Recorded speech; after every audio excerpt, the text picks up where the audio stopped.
Hello, this is Craig Ferreira, the CEO of Survival Strategies. This particular webinar is on leadership and brilliance. This is part one of a three-part series. This is the traits of a leader, and let's proceed. As you know, we use the works of L. Ron Hubbard. Many of his tools we will be going over in these webinars. They're very applicable, very easy to learn, and we've used them with every one of our clients, which is over 4,000 clinics at this point. So let's take a look at what some people have to say about this concept of leadership. The dictionary states the position or function of a leader, a person who guides or directs a group. Let's have a look at what some other folks have to say about leadership. This great man had to say, if your actions inspire others to dream more, learn more, do more, and become more, you are a leader. Great quote. This man had to say, leadership is a privilege to better the lives of others. It is not an opportunity to satisfy personal greed. This man had to say, leadership and learning are indispensable to each other. And boy, is that true. This is one of my favorites. The task of leadership is not to put greatness into people, but to elicit it, for the greatness is there already. And that is a great viewpoint to have regarding each other, because it is there, and the job is to elicit it. And here's the last one. As we look ahead into the next century, leaders will be those who empower others. These are some great quotes from some great men.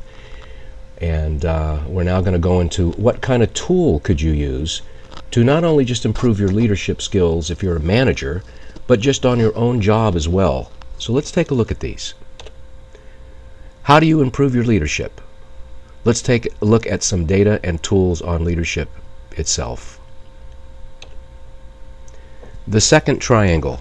Now, by the way, why this is called the second triangle is, I'm assuming, but not completely assuming, that many of you are familiar with the ARC triangle. That's affinity, reality, and communication. And there are other webinars about that particular subject.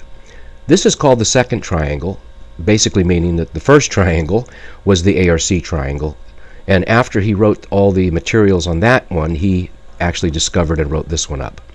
Now, by the way, these are called triangles because they all interrelate to each other. And let's just see what this means and how this tool works. The points are K for knowledge, R for responsibility, and C for control. Knowledge, responsibility, and control. The KRC triangle acts like the ARC triangle. When one corner is increased, the other two also rise. And let's just see what that's all about. Now remember, this is a tool for you to use on your job. It is difficult to be responsible for something or control something unless you have knowledge of it. Example, if you knew nothing at all about a car, you had no knowledge at all of a car, you'd have a hard time controlling it, and you'd have a hard time also being responsible for that car. On a job, if you had no knowledge of the job whatsoever, well, you'd have a bit of hard time controlling the job and a hard time actually being responsible for the duties you're supposed to perform on that job. Let's look at the next quote here.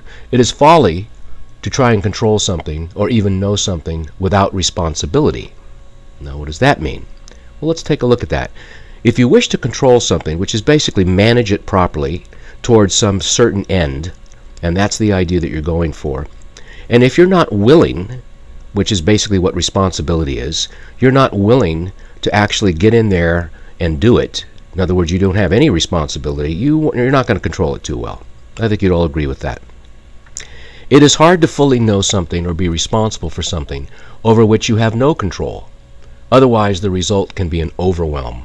Now, once again, if you could not control a car, in other words, if you really couldn't control it, you'd have a hard time knowing much about it and being responsible for it.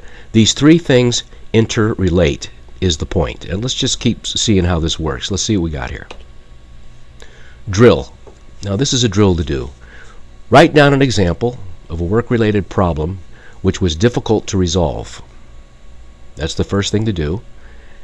Look over this triangle and note which point, if increased, could have solved that problem. Now repeat steps 1 and 2 above on a recent unresolved problem with a spouse, child, or family member. Now the reason that third one is there is that this is applicable to pretty much anything. Knowledge, responsibility, and control. So this is something for you to do right now. So the concept is just pause the webinar. You can just hit your space key, do the drill, and then let's get back to it. Here we go.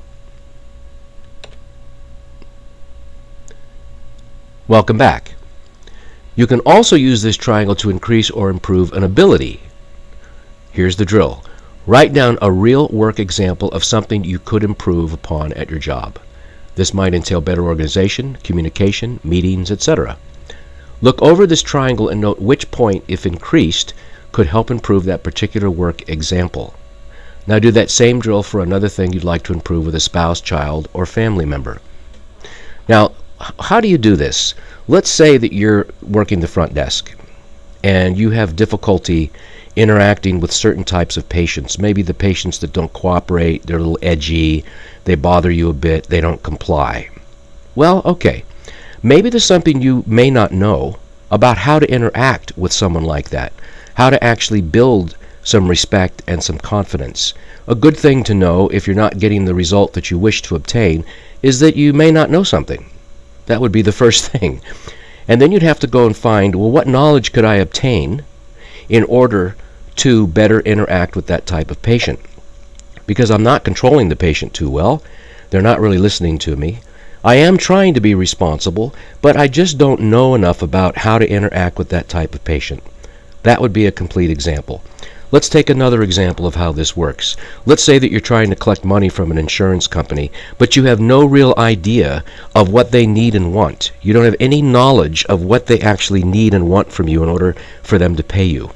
So you go about your business, you're trying to control your job, you're trying to be responsible, but it's just not really getting you anywhere. Well, once again, the decision could be, there's something I don't know. I need to find out more about this. You go get some more knowledge and you'll find that you can control things better and you can be more responsible for your job. If you're in the marketing area, same kind of thing. Let's say that when you go out to visit, you arrive to someone and you really just don't know what to do. You don't know what to say, you feel uncomfortable, etc. You're trying to control yourself and the conversation. You're trying to be responsible, but then again, there may be something that you just don't know.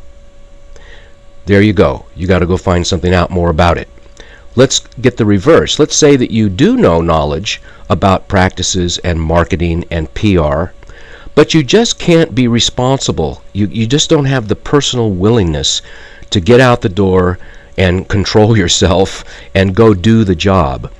A client of mine just told me recently about this exact example. They had a patient care coordinator. They had knowledge, they got some training on the job, but they just couldn't take responsibility. They weren't willing to put their butt on the line, let's call it, and get out there and do the job. They had some knowledge, but they had difficulty controlling, and they didn't want to be responsible. Well, they're not on that job anymore. So you could have all the knowledge you wish, but if you can't be responsible for that knowledge, and you can't control your use of that knowledge, then you don't actually get any end result. So that is the way that this particular triangle works. There are 2 other webinars on this particular subject, and I hope this really helped you.